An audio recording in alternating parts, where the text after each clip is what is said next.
லேவியராகமம் 23ஆம் அதிகாரம்.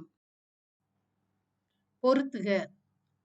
முதலாம் மாதம் 14ஆம் தேதி பஸ்கா பண்டிகை. முதலாம் மாதம் 15ஆம் தேதி புளிப்பில்லா அப்ப பண்டிகை. 7 நாள் தகன பலியிட வேண்டும். 50ஆம் நாள் புதிய போஜன பலி. 7ஆம் நாள் பரிசுத்தமான சபை கூடுதல். 7ஆம் மாதம் முதல் தேதி சபை கூடும் பரிசுத்த ஓய்வு நாள். 7ஆம் மாதம் 10ஆம் தேதி பாவ நிவிர்த்தி செய்யும் நாள். 7ஆம் மாதம் 15ஆம் தேதி முதல் 22ஆம் தேதி வரை கூடார பண்டிகை. 7ஆம் மாதம் 9ஆம் தேதி மற்றும் 10ஆம் தேதி ஓய்வு.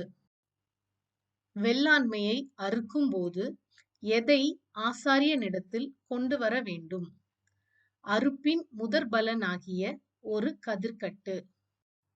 ஆசாரியன் கதிர்க்கட்டை கர்த்தருடைய சந்நிதியில் எப்போது அசைவாட்ட வேண்டும்? ஓய்வு நாளுக்கு மறுநாள். திராட்சை பழரசத்திலே டேஷ் செலுத்த கடவீர்கள். கார்படியாகிய பான பலியையும் செலுத்த கடவீர்கள். தேவனுக்கு காணிக்கையை கொண்டு வரும் நாள் மட்டும் எதை புசிக்க கூடாது? அப்பம், வாட்டிய கதிர், பச்சை கதிர். கர்த்தருக்கு பரிசுத்தமானவைகள் யாருடையவைகள் ஆகும்? ஆசாரியனுடையவைகள் ஆகும்.